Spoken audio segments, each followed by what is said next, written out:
Hey, what's going on? Welcome to another Wednesday and another episode of the Heavy Metallurgy Album Club. I am joined today by TJ from The Glorious Dead and Brainsmasher from Brainsmasher. Before I get started, I wanted to do a little bit of show noting here. We've got this past Monday another episode of our HM albums review series with Simon from Explosive Action. He reviewed the new Jade record. If you're into checking out album reviews, we're firing up. We've done 3 so far, and we're going to keep going with it with a bunch of other people coming on to contribute and all that stuff. Mr. Smasher here is going to be contributing as well. So yeah, typically every Monday, if there's a bunch of extras, then they'll be peppered throughout the week. But that's happening this Friday coming up. We have got from Gas Masks and Hand Grenades, Jeff is coming by. We are going to be discussing and ranking the Sanctuary and Nevermore catalogs, which will be a lot of fun. Band Nevermore I haven't listened to in a while, so it's been kind of interesting re-familiarizing myself. But yeah, that's coming up on Friday. Super chats are available should anyone want to contribute to the channel. It typically is becoming our swear jar as we swear and our shows become demonetized. That's our swear jar. So not necessary. But if you feel so inclined to send a few pennies our way, we'll put it to good use. But anyway, gentlemen, welcome. We are here to talk about this fine album, Forced Entry, Uncertain Future, original tape from back in the day that I bought from Camelot Music. Oop. Still kept it. I wouldn't do a bad habit of one CD started, I get the CD version of it, and then I would give away the tapes, but I didn't for this one because it's such a special one. And this is just an Icarus, an Argentinian pressing, and it also has their the Shore EP tagged on it as well. So kind of a cool little reissue. But let's talk about real quick before we get into the meat and potatoes of this, a little bit of history, which I am going to regurgitate from Wikipedia. Thank you, Wikipedia. So take this with a grain of salt. It could be incorrect, everybody.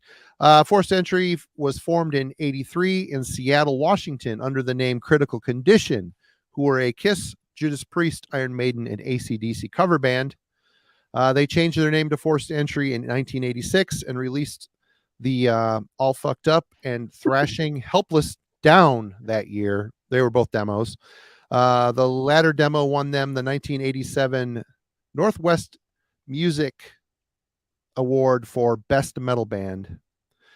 They're also celebrated as some of the best thrash metal in the area, along with Metal Church, Panic, Bitter End, Coven, RIP, and Sanctuary. Whom the guitarist for Forced Entry, Brad Hull, would join when they were reunited in 2010. Anyway, the band released 2 studio albums, 1 EP, and 3 demos before breaking up in 1995. They reformed for some shows, broke up again. They're talking about reforming for some shows, I think this year, and maybe putting out some new music. So who knows? But the band back then, I don't know now, but consists of vocalist, bassist Tony Benjamin, guitars Brad Hull, and drums Colin Matson, the power trio. And let's start off with first impression. Ben, since you were not around when this record dropped. No, you weren't. You weren't around when this record dropped. Yep. It was. You were? Okay. Well, I mean, I wasn't a metalhead, but I was alive. But what'd you think about it hearing it this week? So I've been a fan of As Above, So Below, the second album, for a really long time. But I don't know why I just never really spent a whole lot of time. I may have listened to this one like once until Tej picked it last week. So it was a delivery, I guess. So put it on, and like it sounds exactly like Forced Entry, of course, just like brutal ripping, like drum forward, super heavy percussive I guess gravity to it. It's heavy as fuck, but like I don't know. It's got this kind of meat-headed, ham-fisted sort of simplicity to it all. My first thought was like, I mean, it's not a whole lot different from As Above, So Below. We'll kind of get into more of the differences, but like this band just sounds like, to me, a drummer playing drums on the guitar, along with a drummer and a bass player. Like they're all drumming on their instruments. It's not like lots of chords or riffs or anything. Everything is just super rhythmic, jumping up and down, banging your fists into each other kind of stuff. And it's a blast. It's an absolute fucking blast. But they're kind of gimmicky in their kind of rhythmic, sort of jumpy ways. But yeah, it's fun. It's super heavy.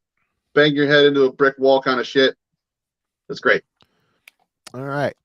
TJ is writing his memoirs over here while we what's up there, TJ? What do you thought? What were your first thoughts?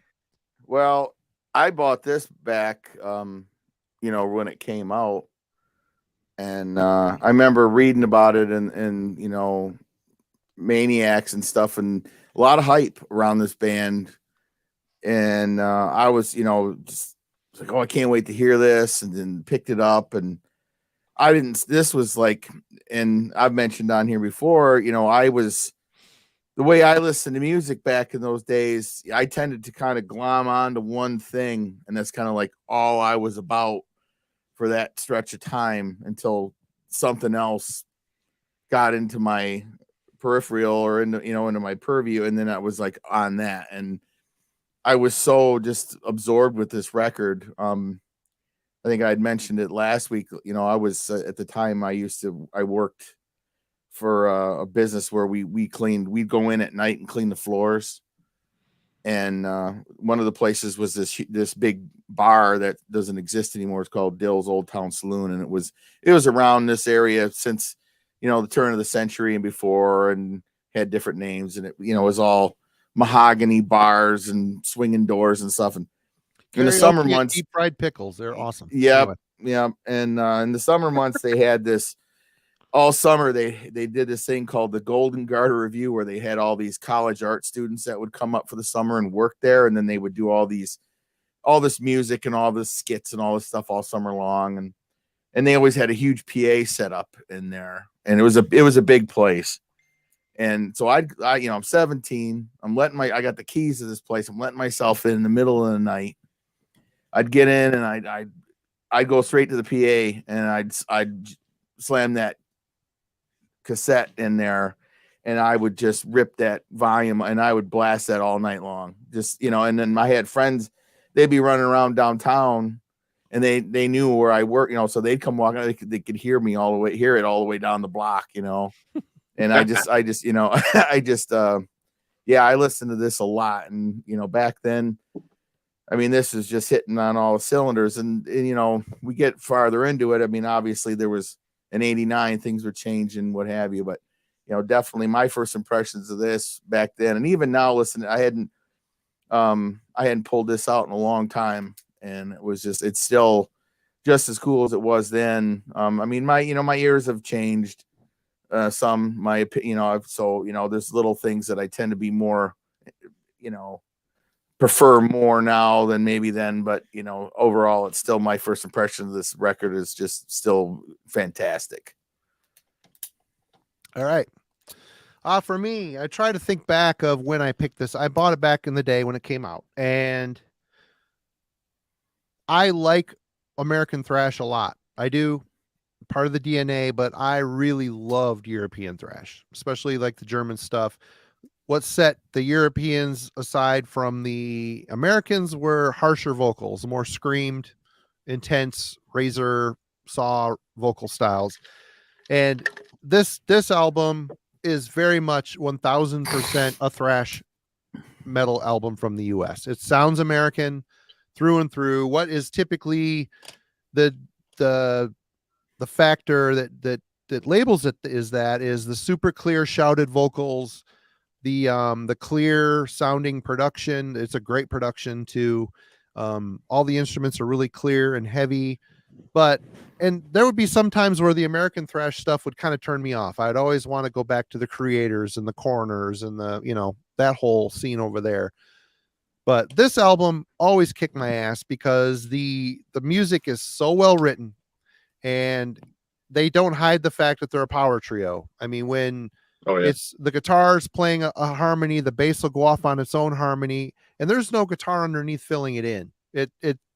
They recorded it the way it should be, so when they go to play it live, it doesn't sound like there's holes. But anyway, it's just a super clear production. It's very American sounding. I would say around the same time, I was maybe a little bit more enamored by Holy Terror from the same area.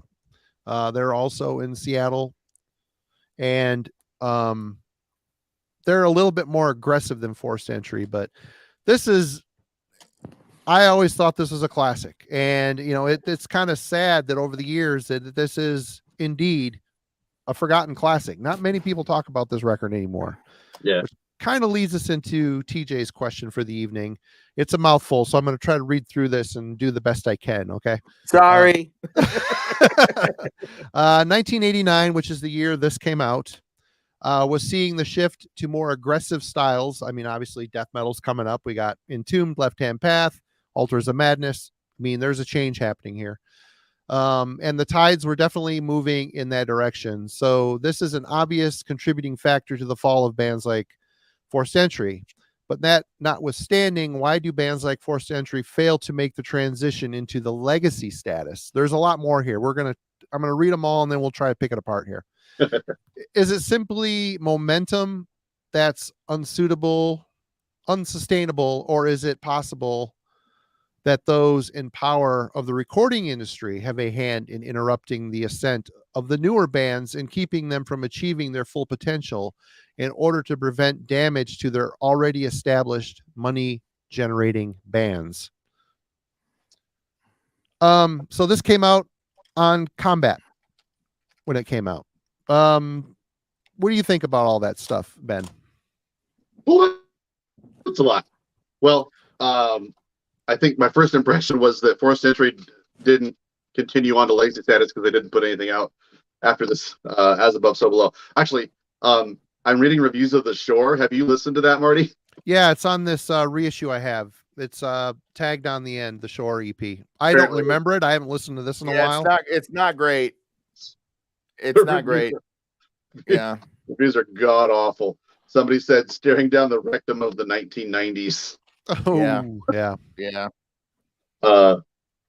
May not be the Jersey Shore, but it's equally fetid.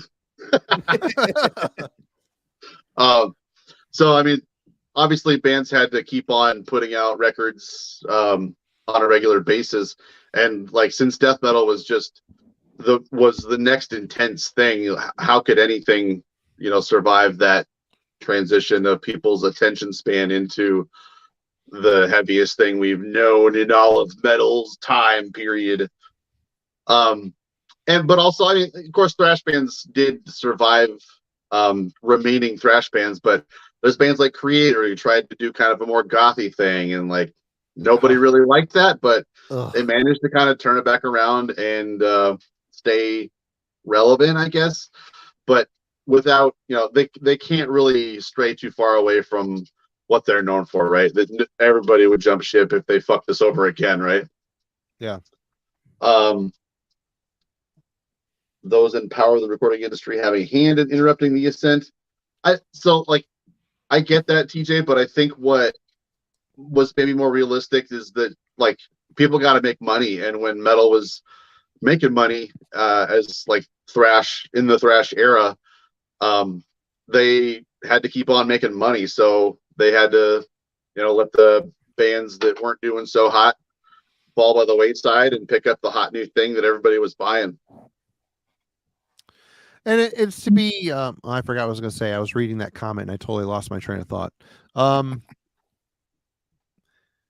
But why would bands like Metallica and Megadeth, granted, their legendary status, they kind of started the ball rolling on thrash, but Megadeth, I think, fared better than Metallica over the years as far as quality. I mean, Metallica went real commercial on their fourth album, and they kind of leaned really heavily. They're trying now to steer it back to the old school, but back then, what made them certain? Like Testament, another band. They never really stuttered. They had maybe one album that was like, but all their shit's pretty solid. It's a solid band. I mean, these.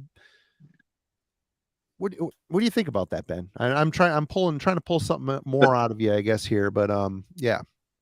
I don't know. Maybe for bands like Testament, I think they just kept on doing the same thing. People come to them for the same thing. They didn't stop. There's people, like there's people who are just going to come to the same sources for the same thing and never get tired of it. Every 3 to 4 years, I want another one. I'll never get tired of it as long as you just keep on giving me another one. Yep. And that's enough to sustain a bigger band if they're gonna pull that kind of thing off. And touring, of course, is gonna augment that income and attention span and fan base pretty well. Yeah. All right, TJ, your thoughts on your own question. What do you think? Well, what I was kind of driving at is like Alan said, you can only have so many top tier bands. And I've said this, you and I've talked about this. There's only so much market share. You can only really have, one Cannibal Corpse and one Metallica, and then everybody else is kind of, scratching at their heels, But my thing of it, it's like I'm thinking about it, it's like, why, and I guess it's indicative of everything you see it today, like you see it in Hollywood with movies and stuff. It's like, why go out and find a really cool new story when I can just reboot Spider-Man 10 times or whatever, and the same with this. It's like, and I feel like, so Combat Records, they're not a big label, but you got guys over here at Elektra and whatever that are dealing with Metallica and all these other bands. Metal and Church. All these, they had Metal Church as well. And you're seeing these other bands that are coming up, and and they're back, especially not that it's probably really changed. Maybe the dynamics are different, but the guys are on the ground in the pits with these bands doing this stuff. Looking for talent, looking for ways to make more money for the label. But then when they see these bands coming at them that are like, these guys are a threat. These guys are a threat to everything we've got established. And, they're holding the reins way up at the top, but all that can trickle down. Are they getting in the way of that? And it's like, I don't know, like I said in my question, you didn't read it, but I was like, it's Conspiratronics 101. It was hard to read it. So I cut. Yeah. I could hit the floor. It's like adjust your tinfoil hat a little bit because I'm kind of getting into the weeds, but it's, it just, cause I've wondered about this a lot because you'd see these bands and it'd be so much hype and they'd be so much talent. And and there would be this huge push for them off the cliff. And they would come out and it would just be like, here it is. And then, everybody was just so excited about it. And then just nothing. Now, granted, with Forced Entry, you start reading the bio and the backstory, and it's like, the label, some people changed, left management and stuff, and then they kind of got just like dismissed, and then grunge was happening, and especially to be in Seattle, all the 90, 91, all that, all the metal bands were feeling it back then. They've all at one point or another, they've all talked about how hard it was back then, and so many bands just jumped ship and said, "To hell with it, I'm done," and because they're fighting against all the, Soundgardens and everybody else. But it just, I always have to question. It's like, is there something more nefarious at work sometimes? And we all know the history of the record industry and how corrupt and foul they are to their artists and the way they manipulate things. And so I've always just kind of pondered that, now and again, it's like, is there something more at play there than that? And, especially with a band like this, because this record, it was so just kind of spot on and really, coming at bands like Metallica and Megadeth, really, in my opinion, and just like, they had it going. Now, we get a little bit farther into the chat here. I have my own opinions about the second record, but me too. That, I don't like it. I don't like it even remotely as close as the first one. Yeah. But I'm late to it. I'm late to it. Yeah. I got it right away, and I was like utterly disappointed because it was just like, it felt like a retread with better production. And it was an upgrade too. It came out on Relativity Records. So, yeah. and they got a boost. Yeah, for sure. And it was just kind of more the same, but with like goofier stuff. And like some of the stuff on there was just like they're like, well, let's, we're probably never going to get that big, so let's go after Anthrax and all their hokey nonsense, that they were doing back then. We're a bunch of dicks.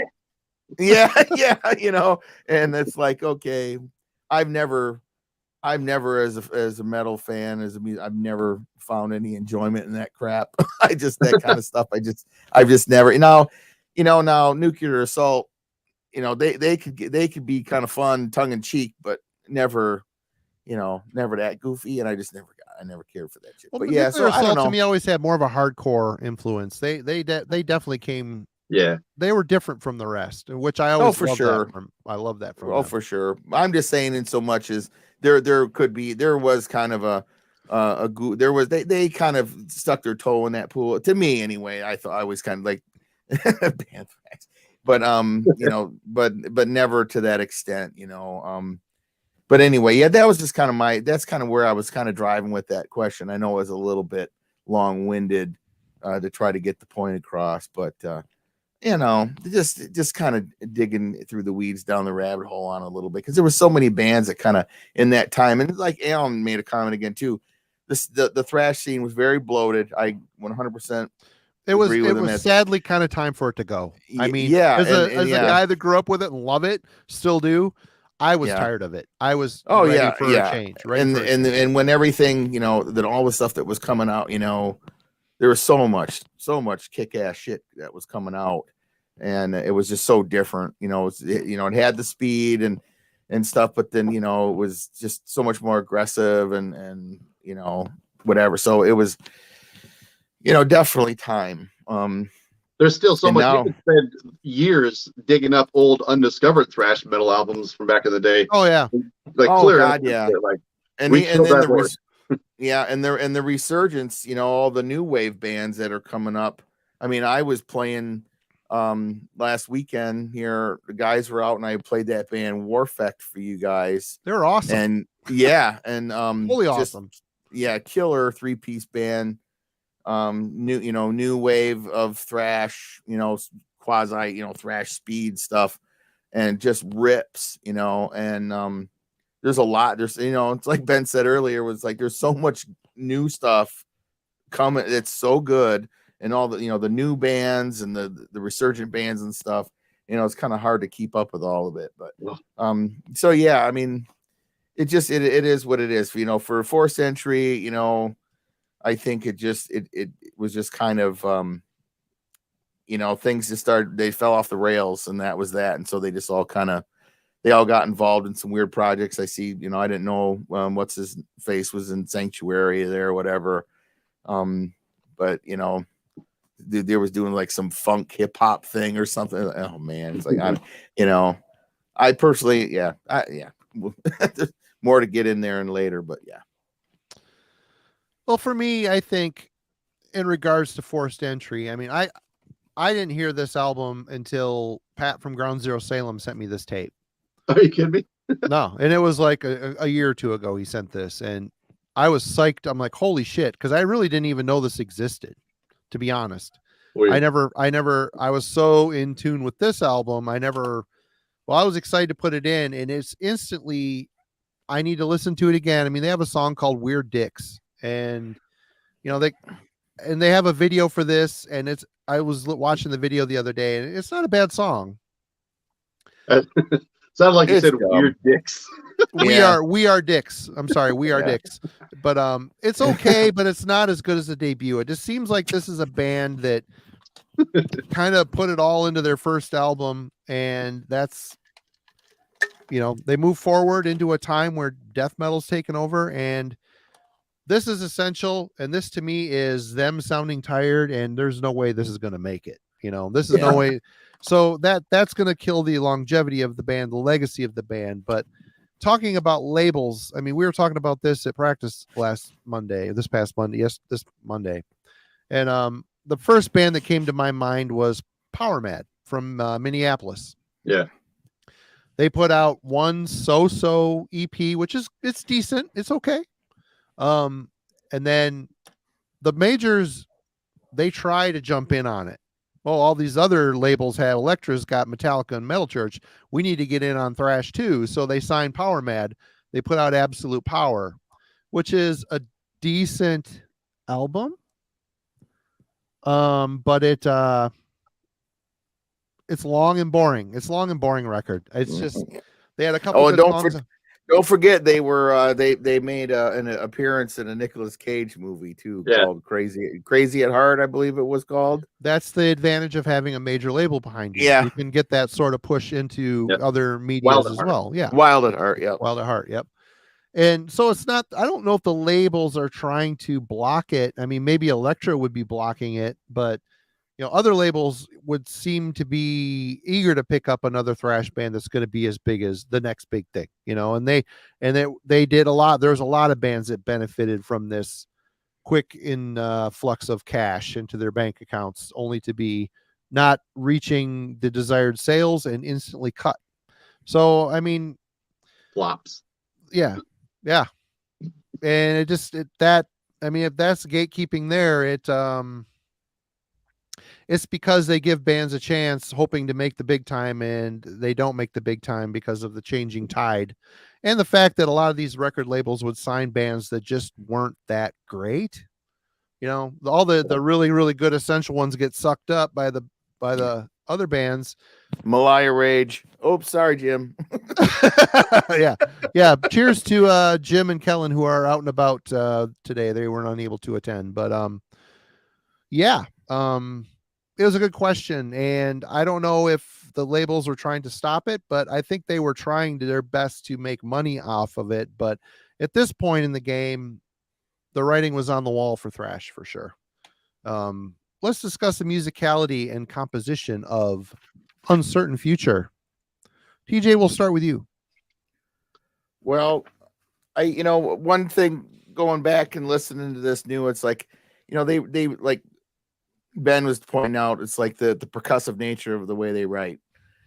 And I think, overall it really defines the way their sound is. But I think, it's kind of a crutch in their writing, but it still delivers the power that, what they're trying to do with it and what they do with it quite effectively. I mean, these songs on this record, they're really trying to bring something that's very aggressive, and just like the title track, that's very bludgeoning. And I think it's very intentional. It really feels intentional.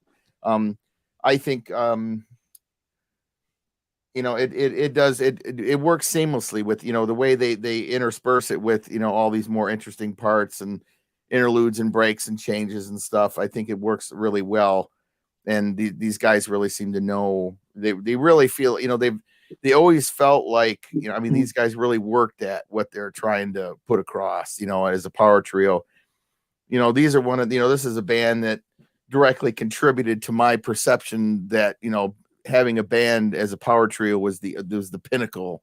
Rush and Forced Entry and, Jimi Prong. Hendrix, I don't care about Prong, but I fucked with Prong a bit. Yeah, but and I try, as in my own bands, I dabbled with that for a time until I finally realized that I couldn't, it's not that good, but these guys, they pull it off. And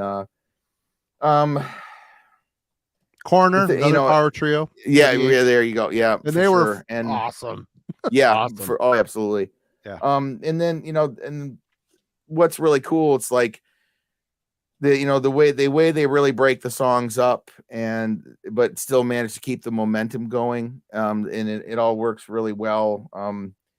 And it keep every one of these songs. They have, this band had, developed a sound that really felt like them and their own thing, and they sounded, they didn't sound like everybody else, and and it really they were able to bring a lot of mood and character to each one of these tracks, and even when you get into the you get each one of these tracks, the lyrical content and stuff, and it seems like they really like put it all together so that the music and everything all worked, and synchrony with itself, so that it was delivering that way. I think it was really effective overall. I still, the chugging stuff, now I listen to it and it feels like, man, maybe, if you guys had gotten into some of the other stuff you did really more effectively, I think it would have been kind of cooler, maybe that's where they dropped the ball on the second record, I don't know, but still, when going back and listening to it, I just, this record is such a gem to me. It's just, I'm just kind of, making a mild criticism, but it really doesn't. The record's great. So, but overall, these guys really knew what they wanted to do and were really effective in bringing it across. Ben, your thoughts on the musicality and composition? Yeah, they really stuck to their guns in coming up with what they wanted to do, which is just fun, bouncy power trio kind of stuff, and didn't really stray from it too much. Though, on the other hand, maybe it's just because it's the first album that I heard from this band, but As Above, So Below charmed me because it was silly and kind of dumb, but fun, kind of silly, technical kind of riffs. Really pulled me in. And that's kind of like what I go to that album for. To me, like, the singing on that album is more just like shouting to me. And sometimes when I've got a ton of energy, I put on that album and I like drive to work or something, and I'm just yelling out the window, "We're a bunch of dicks!" for like bone cracking fever shit. It's a blast. Yeah. I think that album's a blast. And so, like, comparing Uncertain Future to that one, this one actually came off to me as kind of, it's darker, more simplistic, and more head into the brick wall kind of stuff. There's like, I can't really put my finger on it because I don't have the musician terminology to it, but there's something about the way that the riffs on this album, just like the way that they hit on each one of the snare hits or something. The riffs are short, and it seems like they're trying to add some technicality to it. But to me, it just doesn't read so much like a technicality as it does more. It's just like they're going to do this 3 times, and then 1 time, and then 2 times, and then 3 times, and then 1 time, and then 1 time. It's more of just kind of like a simplified technicality, if that makes sense. Some people kind of say they're like a forbidden sort of progginess, but like, I don't think this reads as like a proggy thing to me. To me, it just kind of sounds like we're going to do this a crazy number of times, and you won't be able to remember which part to bang your head on when you're listening to our weird riffs. right? So to me, like, this is kind of like, since the drums are so forward in the mix and some of the vocals are just way up there, I really wish the guitars were kind of replaced in the mix and a lot louder and up front. Maybe I would be able to find more nuance in the riffs on this album. But to me, I think the As Above, So Below songwriting is a little more interesting. There's a little more kind of tricks and noodles and stuff all over the place, where this to me is just like over and over, bang, bang, bang, bang, bang, bang, bang. Yeah. Slow, fast, slow, fast, slow, fast. And like, I kind of wanted to respond to what TJ was saying about how like silly it is. I'm really touchy about like silly kind of stuff, and obviously in the 80s when thrash metal was big, this is a lot more prevalent. But to me, like, if you're gonna be silly at all, I want you to go all the way. I don't want you to act like, Right. we're just kind of trickling a little bit of jokes here and there, but otherwise we're serious. Like, I can't handle that. Right. So like Halloween, I love that all day. The fucking stupid pumpkins and the dumb voiceovers and Dr. Steens and shit. I'll eat that up all day. Oh yeah.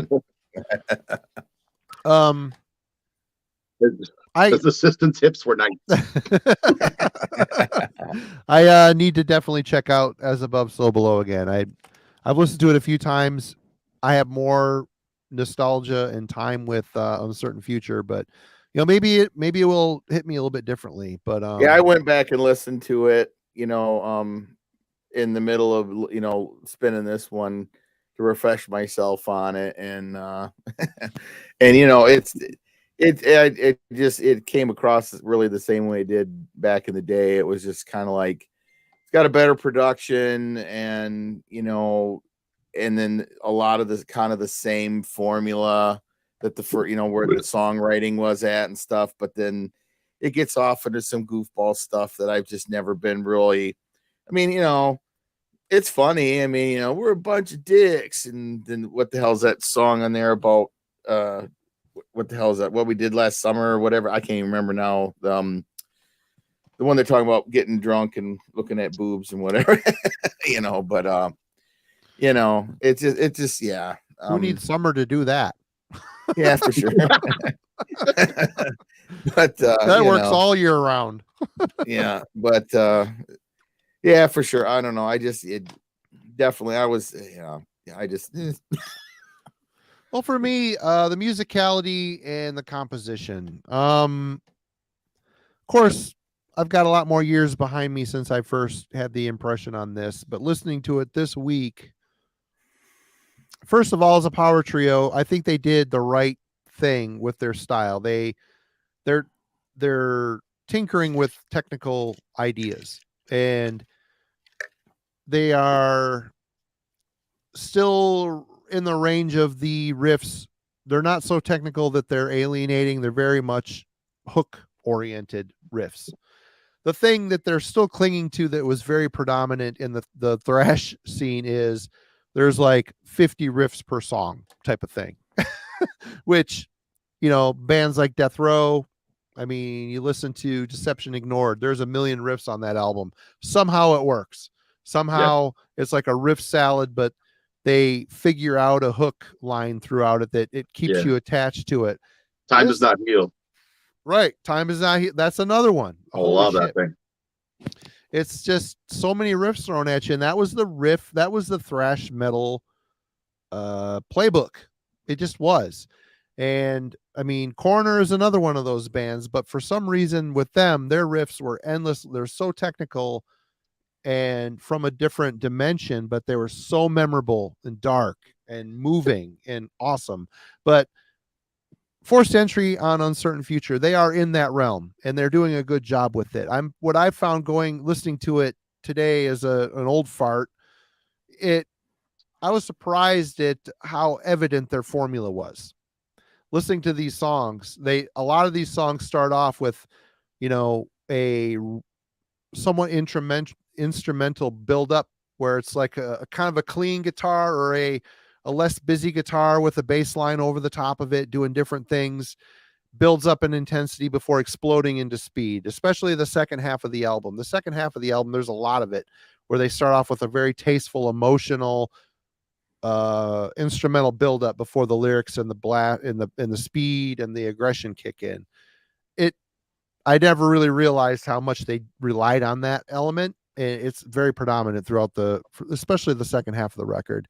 But you can tell they were a Maiden. They had some Maiden in them. Their band before was a cover band. They were covering Maiden stuff and Priest stuff. The bass work to me, it sounds in the Steve Harris realm. I mean, he's technical, melodic. He's filling in the holes left by the guitar. They're doing a good job at being a power trio. And the songs, even though it's very, very, very US sounding, I really like what they're doing on it. The production is heavy. The bass lines, the bass itself is clean, but has a oomph to it, a power to it, a weight to it. I enjoy the record. And like I said, I've spent a lot of time with this over the years. Growing up a teenager, I spun this a lot when it came out. But let's talk about the production. TJ, while you're talking about the production, I'm going to go use the little boys' room. I'll be right back. Okay. Have fun. Yeah, so the production on this, to me, it's like I never paid that close of attention to it back in the day. I always just loved the record and just, but now it's like I'm really picking it apart. It's like, boy, the guitar tone on this just sucks. It's it's terrible. Yeah, it does. It's like he's got a chorusing effect on it, and I don't know, and I mean, they put it all together in the mix and it all comes across, you can hear the songs and everything's in there, but it's just like the guitar, the second record, they fixed a lot of that.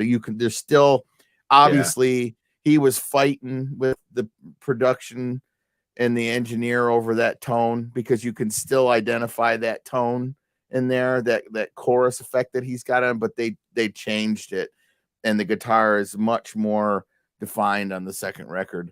It's so kind of mushy in places, but then, you know, when they're doing a lot of that percussive, it's what you're describing, syncopation, where the guitar and the drums are syncopated together, and they're kind of do, you know, da, da, da, da, da, da, da, you know, and, you know, it just kind of gets buried, but it's all working together.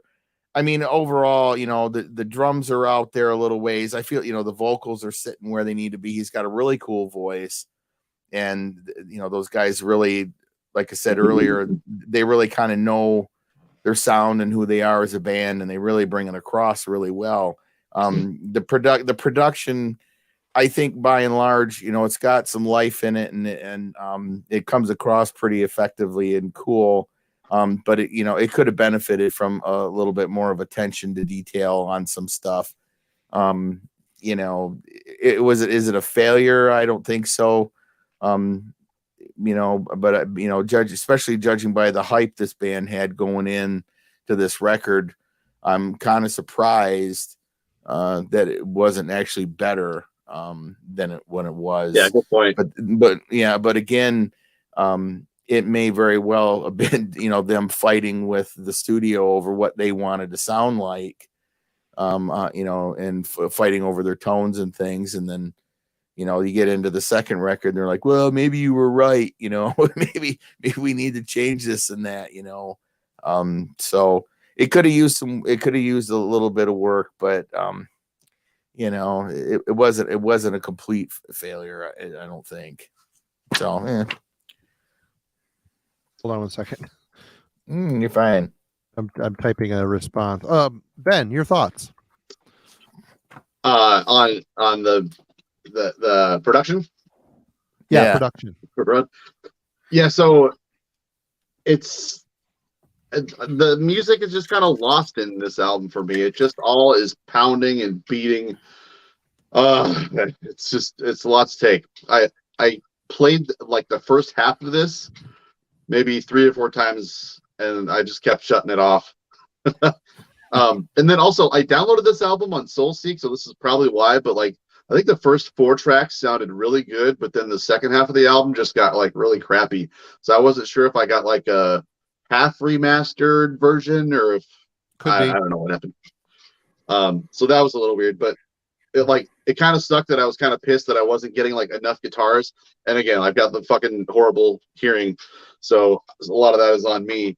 But once the album got like even worse halfway through the album, I was just like, well, fuck, I can't really handle this. But like it's got a really enviable tone to it overall. It is super heavy. Yeah. It just punches you in the face directly for the whole 38 minutes. It's super beefy and punchy, and like a lot of bands I would have loved to have had that amount of energy behind their sound, but like it works super well with the Power Trio template to just kind of, it gives them a little bit more energy that you might expect out of them. But like I can just picture these guys bouncing off the walls in the studio or on stage playing this stuff, and hearing that kind of energy in the production makes it really easily digestible. I think it's exactly the way that they ought to sound. But somehow there should have been some way to fit the guitars in to the mix a little bit more and maybe pull them drums just a hair back. Maybe that would sacrifice the energy. I don't know. Right on.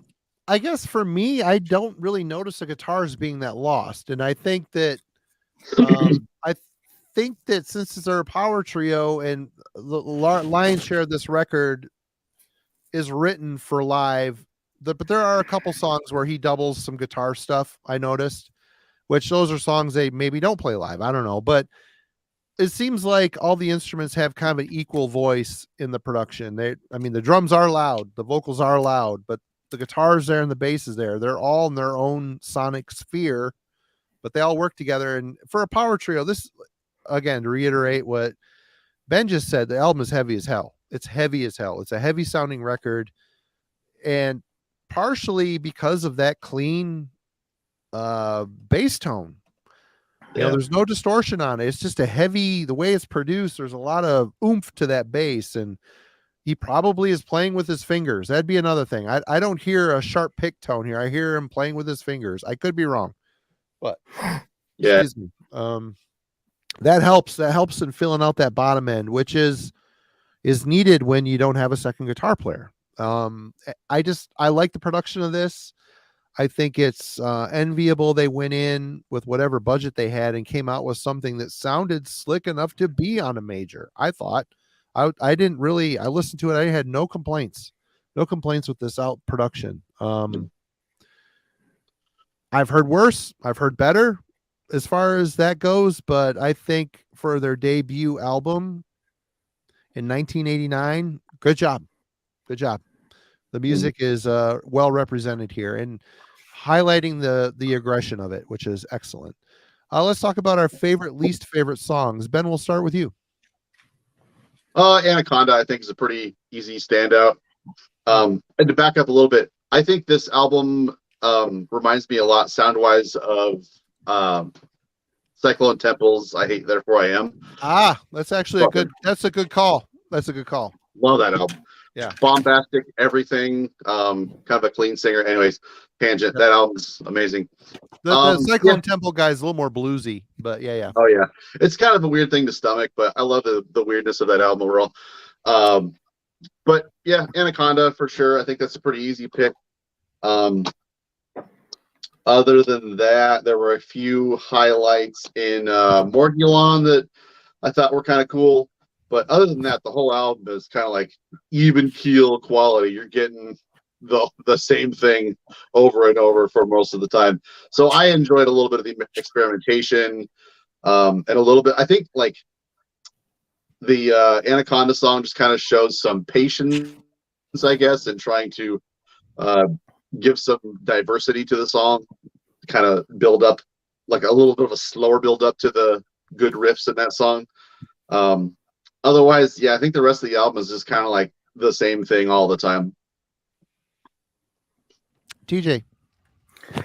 Yeah, so I think, like I think was it Ben or was it you had said, a lot of this I think a lot of these songs were really, they wrote around being out live, these songs, and I think a lot of what they did was very thought out and intentional. So like the opening song, one of my favorites, Bludgeon. I've always gotten a big kick out of bands that have managed to take a song that you could tell was meant to be played live because they put the name of the band in it, and it's got a really cool impact vocally the way they do it, and like with this one, the song kind of builds up and then it kind of comes creeping at you, and and then with the lyrics, he's like, forced entry at your back, and it's you can just like see the audience just going fucking blah, and it's just a really cool the way they pull that off in there. I mentioned to you before, like when Blood Feast, they did that song Bloodlust because that was supposed to be the name of the band, and then they had that some lame California hair metal band that they ended up losing the name to and changed, but they kept the song and it still has that impact. You will feel the might of bloodlust. It's so cool. And it's just one of those things. You're just like you're listening to it, it's like I'm in the front row going, fuck yeah, I do. It's like and then Morgulon, I think I love the chorus bits in that. Just that kind of just chugging bounce with the lyrics. It's just so cool, undead, alive at last, freed from the grasp of the ancient. That's just cool as shit the way that and it's just so kind of intentional and well thought out, and just the way you can just really just bite into that, and it's so cool. That whole track is really killer. And then Foreign Policy, that song just rages. It just kind of closes the album. To Kellen's point, there's no meh in that. It just kind of goes. It's probably one of the consistently faster tracks on the record. Just a really good song. And then, like Ben says, you know, it's just kind of even keeled right across. There's really nothing bad here, you know, just for sake of conversation. I think Kaleidoscope of Pain, it gets, you know, they are kind of goofing around with some stuff in that one. It's a serious song lyrically, and it's a good song, but it's just, I don't know, there's moments where it's a little kind of off kilter for me, but I still like the track. But I guess, you know, if it at least fave, you know, but that'd be it really. Yeah. All right. My faves, let's start off with Bludgeon. A unique tech-savvy riffage with heavy yet clear bass. Kind of sets the tone for the album. Still Right. hook-oriented and full of interesting dynamics and musical twists, like that whole clean section in the beginning of the song with the great solo over the top. Mhm. Kind of really set a firm base of, you know, we're not just going to be plowing you over the head. We're going to sell some really good, soulful guitar playing as well. Morgulon, they don't hide the fact on this track that they're a three-piece, with the basing of the guitar breaking off into different directions before they lean together into this raging speed part, which is totally, you know, that's another dynamic too. Start off slow, build it up, and then when the speed hits, you're ready for it. You're ready to rage with it. Unrest They Find, I really like the superior musicality at the beginning, with a lot of feeling and emotion in the guitar and the instrument, in the music and the instrumentation. So when the speed kicks in, it's overpowering with aggression. And this song is probably the closest they came to a blast beat. It's a really fast beat. It's not a blast beat. It's not even a halftime blast, but it's like, it's about as fast as that drummer could probably go. And that song really kind of sold me on, it hinted at, there's a crossover punk vibe there, hardcore punk crossover vibe in that song. The least favorite song on here, and it's a hard pick because I don't dislike any of the songs on here. I picked Anaconda because fuck bongos. That's it. That's the only complaint. The song rules except fuck bongos. That's all I gotta say. Weird choice. A weird choice, and they're really produced. So I mean, with headphones, it's like bongo, bongo, bongo. It's like, what the fuck is going on right now? Yeah. This is a goddamn '89 thrash record, and there's bongos. I mean, I like the song. I don't like bongos. So it reminds me of hacky sax and dudes that smell like BO and patchouli at the same time. It just doesn't. Hack circle, bro. It's time to hack it up, guys. Anyway, yeah. So that's that. And let's talk about the Judgment. Final thoughts. TJ, you picked it. You start off with what you think. Oh yeah. I mean, I love this record, and you know, you're right, Simon. Bongos are next to saxophones in hell. Well, take it easy. I like some saxophone. The new White Ward is good. But nah, man, it's fucking real. So, you know, no, man, even to this record just holds up. It is absolute. It is a timeless piece. You know, my final thought, you know, there's all this talk about reunions. Wikipedia says they talked about in 2020 for reunion in 21 or something or whatever. I don't know. Personally, that's cool. If these guys want to get out and play the old stuff, I hope they don't try to release anything new. I hope they don't. Just leave it alone. You know, because yeah, exactly. I mean, if they do, cool. You know, I'll check it out. But you know, saying that though, and if they're reuniting to play shows and just tour playing these old songs, it kind of alludes to the fact that they were bigger than they may be. They maybe in their mind think they're more. I don't know if they're. I don't know the hell this band isn't on people's lips mostly in 2023.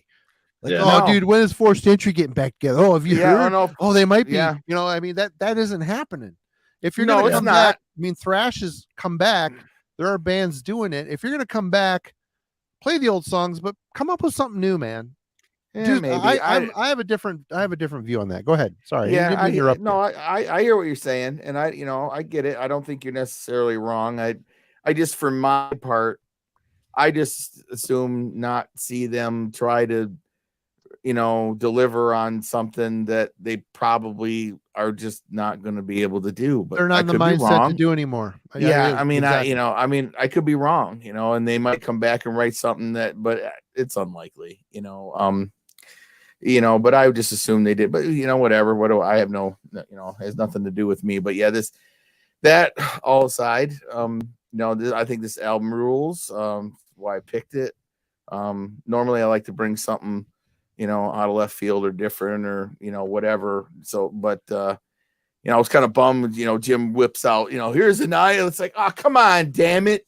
I'd already decided I wanted to pick this, but I was like, it kind of works. We'll do 2 old ones in a row, and yeah, it's kind of cool. Going back, spend so much time listening to new, checking out new things, and then falling back into the old stuff.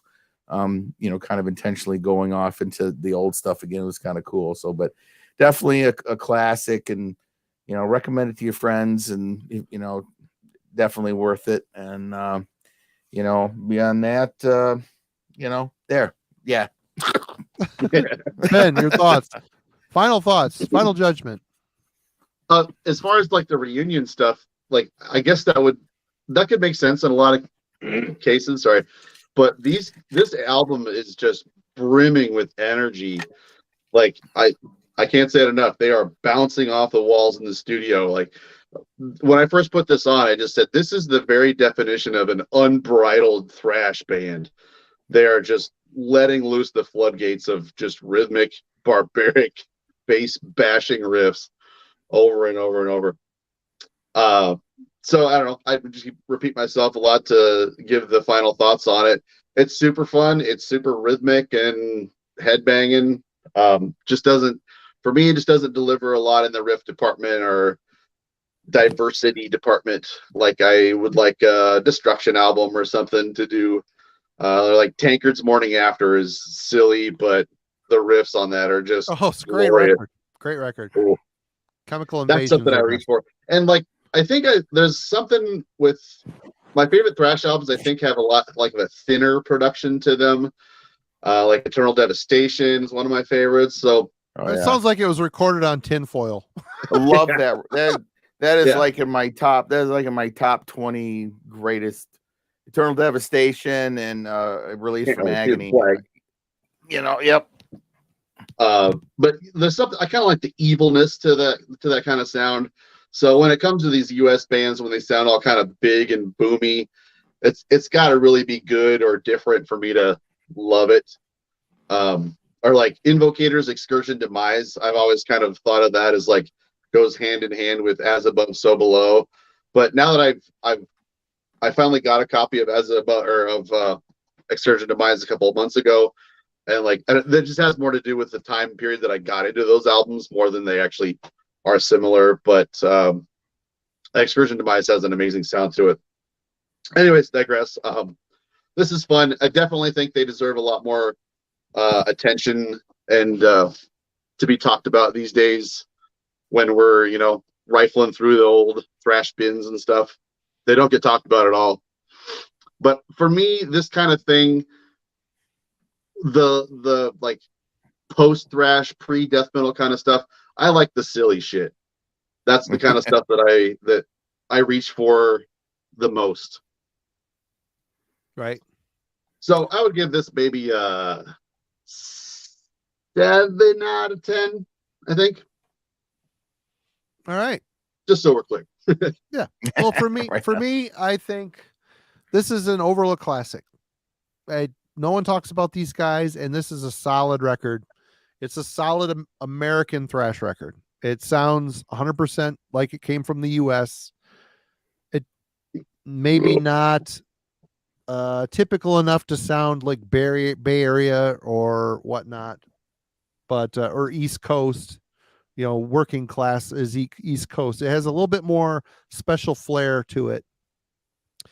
Endlessly heavy. I could see if they're going to get back together, go on a tour with Demolition Hammer and get Forbidden back together. Forbidden, Demolition Hammer, and these guys. And kind of glean some. I mean, even when Forbidden came back to the Forbidden thing, if you all watch Gas Masks and Hand Grenades, Jeff did a very extensive interview with Craig Lucero, Lou Cicero. I don't know. I can't remember. I've had a few beers. I'm getting a little slurry, but I don't think the Forbidden Russ is not interested in being in Forbidden and doing Forbidden anymore. So that's not happening. But when Forbidden came back and they did that Omega Wave album, they took what Forbidden was and beefed it up a little bit. They modernized it a little bit, made it a little heavier in spots, and it worked really well. I think if you put Forbidden, Demolition Hammer, who are just solid attack thrash, it's borderline proto death.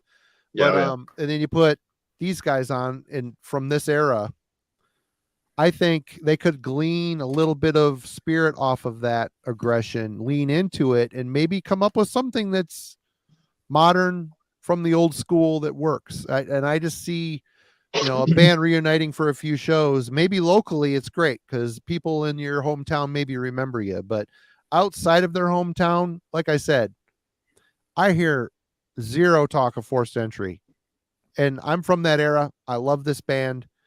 I don't hear a demand for it, which I'm not saying there isn't one because I don't know shit, but if you're going to do it, do something with it. Their thrash has made us come back. There's a ton of great thrash bands. I mean, we were listening. What was that band again the other night we were listening to, TJ? Warfect. I was blown away at how good that record was. Super aggressive thrash, 3-piece. Are they German? I think they're Swedes. Yeah, you're right. They're Swedes. We looked it up.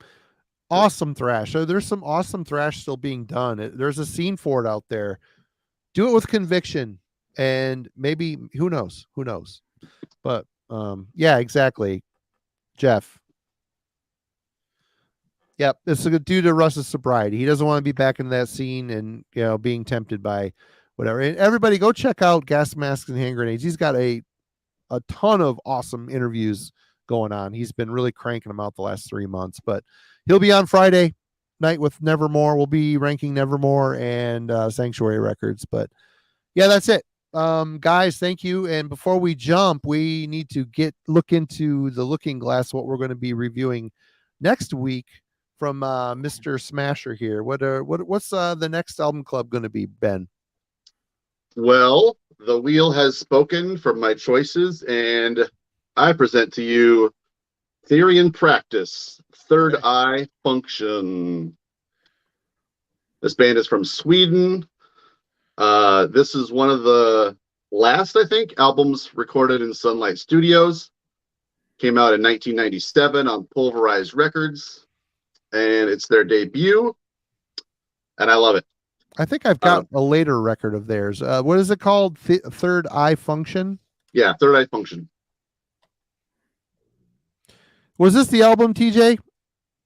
Huh? Spectre of Devastation? Was that the album we were listening to? I'd have to see the cover. I'm not sure if that's the one or not. Hold on. I can tell you. Theory and Practice, Third Eye Function. Let me put it in the chat. Theory in Practice. TJ, I got to rewind for a minute. So I looked into that Bloodlust song by Blood Feast. Yeah. And something interesting. So the original version of that album didn't have Bloodlust on it in 87. And it wasn't until they did this like split with Kublai Khan, which I've never even heard of that band. Then that song was on that album. That makes me want to go back and make sure that I'm not sure if I've heard that version of that album. Yeah, I remember reading something about that because again, there was some LA hair band that reached out to them in New Jersey and said, "Hey, you can't use our band name because we're a big deal," and so they changed their name to Blood Feast, and so that it's something like that. It's been so long since I've read any of those stats, but it was something to that effect. But it's absolutely bashing track. I mean all that early stuff, Killer. the EP, the EP are great. And the first record, the second album was God. Yeah, Chopping Block Blues was just what a horrible.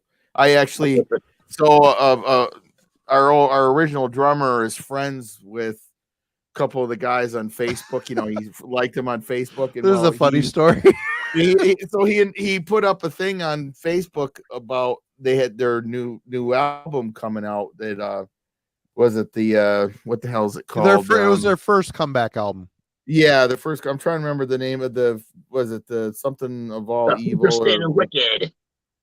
Yeah, that's it. And Future State of Wicked, which was really good, by the way. But so I hadn't heard Hide No Hair of them since Chopping Block Blues, which Sucks. man, then I threw that in the trash. It was such a piece of shit. And and I was like, man, I commented on the thing he posted on Facebook. I was like, I have no doubt in my mind that anything this band releases is gonna stink on ice. And next thing you know, I'm having a 3-way conversation with their current bass player, the original guitar player from the band, the original songwriter, and their new guitar player, all kind of in like, oh, well, blah, blah, blah, blah, blah.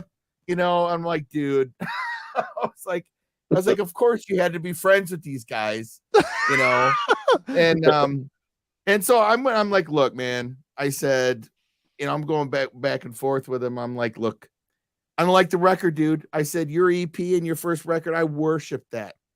I listen to that stuff still. I still have the EP cassette with, the case is long gone. There you go. I've got the slip mat. I've got the slip mat on my one turntable. But I worship that stuff, and just absolutely formative for me. And to this day, it's still in constant rotation. Can sing the whole record front to back. It's like, and I told him all that. I was like, dude, I'm sorry, but Chopping Block Blues sucked. I hated it, man. And I had no reason to expect it to be anything else. And then, well, you should really give it a chance, and this, that, and the other thing. And I'm like, listen, I'm totally planning on checking it out when it comes out. But I gave you my opinion. It's like, look, I've been bands for years. I've had my band shit on 100 times. So sorry, dude. And then the bass player was that kind of flack for it. Well, sure. And he's kind of the guitar player. He's kind of dialing it back a little bit. He's kind of like, well, I wrote those, but then I'd left the band. Oh God, it was so bad. And just so terrible. And actually, when I was listening to this Fourth Century earlier today, and then I let it go into the radio mode, and actually that record, one of the tracks off that record actually popped up. I was like, oh my God. So yeah, but the bass player was, we started talking a little bit, and then they sent me a link. They had some of it posted somewhere. I checked it out, and I was like, shit, they found this new singer. He's kind of conjuring the old dude a little bit, doing his own thing, but he still had some of that, attention to that style in there. And I was like, you know what? I stand corrected, guys. This is pretty sick. I'm looking forward to hearing the rest of it. And then the bass player ended up sending me a friend request. It was just it was just one of those things, man. But yeah. What is that? I got 2 Mighty Sphincter LPs. Yeah, they did that. They did that. Yeah, the Hitler roses. Yeah, Hitler painted roses. Yeah. God, just terrible. That album was about as big of a letdown to me as Cryptic Slaughter's Speak Your Peace. That's another thing. That band was on track of being just a crossover greatness, and they put out that crap record that sound nothing like the rest of their albums. Yeah. It's like, wow, Blood Feast all over again. But there's a topic for you. Yeah, thrash bands that end up records that totally freaking burst your bubble. Yeah. Why don't we do a Friday stream where we just fucking shit on the worst albums? What's that? Uh-huh. Yeah. That's one of my biggest viewed videos I've done is albums and bands worth complaining about. It's got like 18,000 views. It's overrated. Ridiculous. Yeah, overrated. It's time for me to do another I Wish I Loved You More. Yeah. Everybody loves the negativity, which is a bummer. But anyway, we're going to try to shine some light on releases, and we want to thank everybody for hanging out on these Wednesday streams. They're starting to gain a little bit of momentum, which is nice. Also, again, we're starting to do reviews. We've done 3 so far. Check out the Heavy Metallurgy album review series. We've got Melanie has jumped in and done one. I've done one, and Simon has done one as of Monday. Go check those out. They're in their own little playlist. And Ben will be doing one. Kellen has got one shot. I need to edit it. That's coming up Monday. Friday, again, to reiterate, Jeff from Gas Masks and Hand Grenades will be coming by. We'll be talking about and ranking the Sanctuary and Nevermore records. So come join us if you're into that stuff. It's been kind of fun revisiting, refamiliarizing myself with records I haven't spun in ages. Some I haven't heard at all. So it's been a lot of fun. We'll have a good discussion with Jeff. It's been a long time coming, getting him on the show. And everybody, thank you so much. TJ, Ben, it's great to have you as always. We'll be here next week to talk about Theory and Practice, Third Eye Function. That's their debut album. Yep. And it should be a fun one. And everybody, thank you. We will see Kellen and Jim probably back next week as well. Everybody have a great week. We'll see you Friday. Take care.